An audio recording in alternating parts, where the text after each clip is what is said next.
Hi guys, mambo vipi? Hope wote mko poa. Jamani na mimi niko poa pia. Nashukuru Mungu naendelea vizuri. Hali ya hewa tu kidogo kabaridi, kuna mafua. Unajua kipindi cha baridi mafua na kwa hayaishi. Kwa hiyo ni hivyo tumezoea. Mpaka baridi ikipita tutakuwa sawa. Jamani, nimekuja hapa leo tuzungumzie habari za mishahara.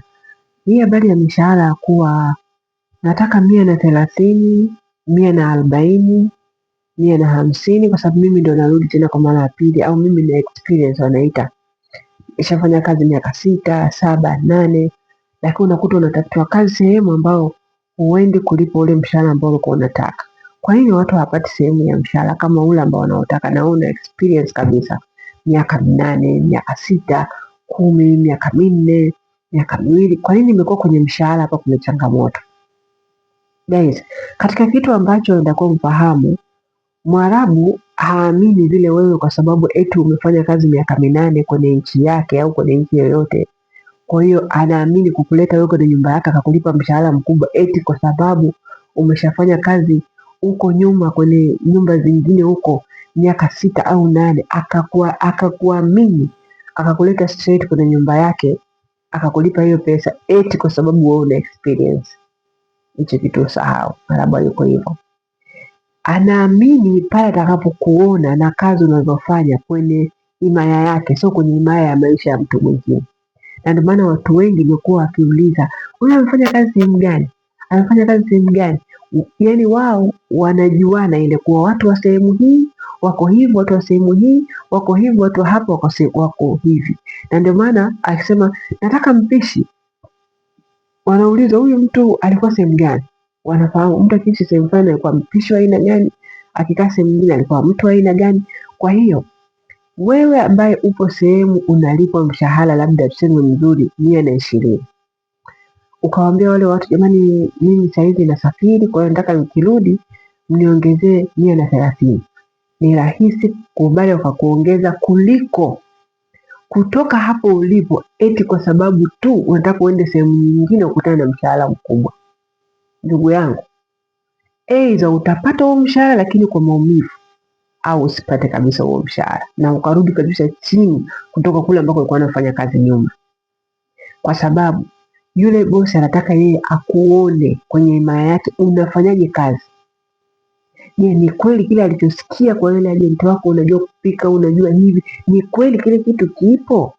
Unavyopika, unavyokwenda na zile kazi, ndio unaweza ukaomba mkaelewana, ukaambia niongezeni pesa hivi na hivi. Wameona, yani pale ndio wanaanza kuamini, watu wameona kweli anaweza kufanya. Na hapo hawezi kukuamini tu hivi mbio mbio, itakuchukua muda, pengine waambie labda ndani ya miezi mingapi, si ndio tutakuongeza.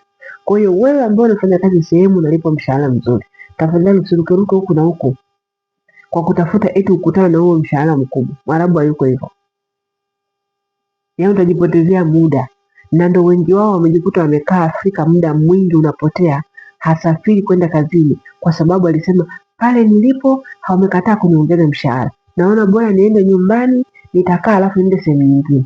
Mwarabu hayuko hivyo. Alafu hii ya kubahatika mtu kwenda kufanya kazi sehemu akapata mshahara mkubwa ni bahati ya mtu pia. Usisikie tu fulani anasema mimi nalipa 130 ukajua na wewe itakukuta hivyo. Bahati hazifanani, kila mtu na bahati yake. Huenda huyo anakuhadithia rafiki yako, yeye alirudi nyumbani akatafuta katafuta hiyo sehemu, ni bahati yake ikamkuta akapata hapo kwenye 100 na ngapi na 30 au 140 au 120. Kwa hiyo mambo hayafanani.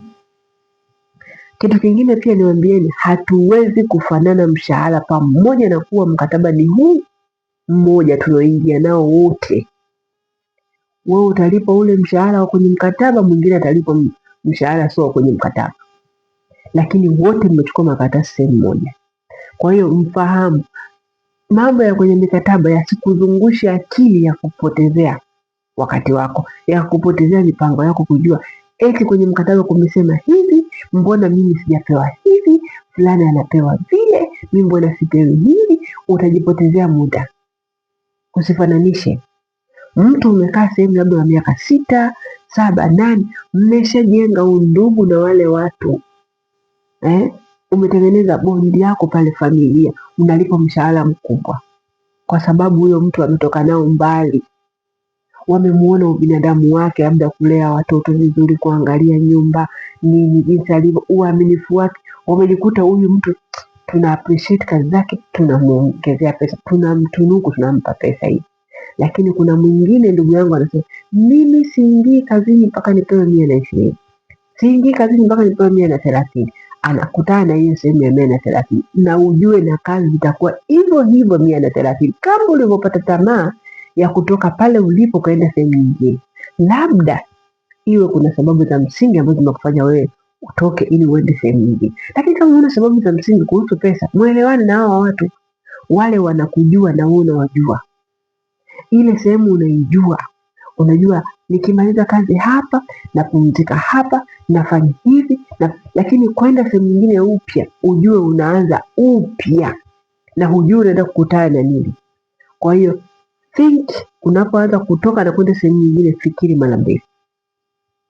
Kama inakukimbiza pesa au zinakukimbiza changamoto au ni stori za marafiki zako au ni mtu amekushawishi au ni wewe mwenyewe umeamua, yani fikiri mara mbili vile vitu ambavyo uko navyo kichwani. Mambo ya kurupuka kwenda sehemu nyingine eti kisa mshahara.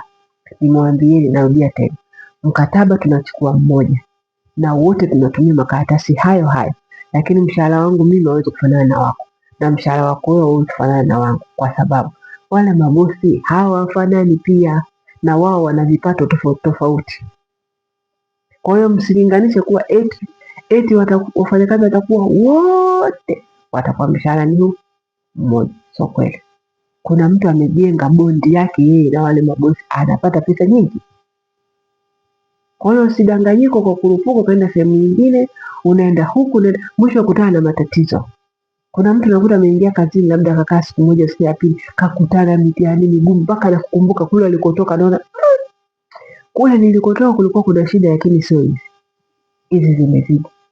Kumbuka tayari nafasi ya kule unaielewa, lakini ndio ushaipoteza. Kwa hiyo msikurupuke eti kwa sababu mshahara 120.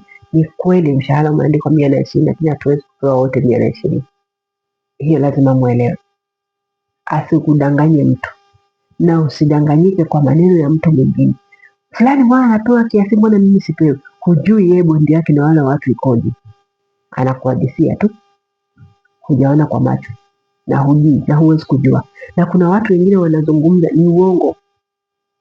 Mimi huku kama unavyoona sasa hivi nimelala, kama unavyoona huku sasa hivi ni wewe ukakaa kichwa kikakuuma hivi. Mbona fulani mwenzangu kaja kalala, mimi mbona silali? Yeye mwenzangu anaamka saa 12, mimi naamka saa 10. Mimi mbona hivi? Ndugu zangu, msikurupuke.